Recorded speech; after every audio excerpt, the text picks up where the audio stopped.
Kaya sa tulad mo, I believe na yung mga audience namin, yung mga viewers namin ngayon, may papel kayo dito sa mundo.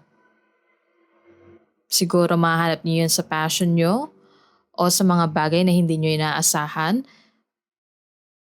Pero kung hindi niyo pa nami-meet yun o sa tulad ko, kasi yung akin utay-utay ko ng nakikita kasi nagpapatuloy ako. Sa tulad niyo na medyo naguguluhan pa sa kung anong gusto niyong gawin, later on mare-realize niyo rin kung ano yun. Hindi ako makakapagbigay ng, well, ng tips kasi unang-una sa lahat, sariling destinasyon mo yon, sariling journey mo yon.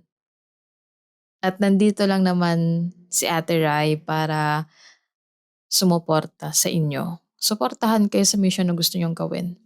Na alam niyong makakabuti sa inyo at alam niyong ikaliligaya at bukal sa puso. Hindi naman natin maano pero iba-iba din kasi yung gusto natin sa buhay.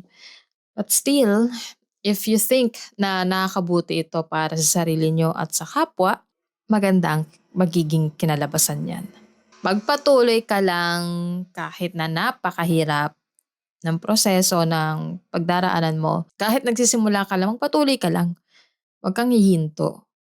Pwedeng magpahinga pero huwag ka munang hihinto hanggat hindi mo pa nalalaman kung ito na ba yung para sa'yo o hindi.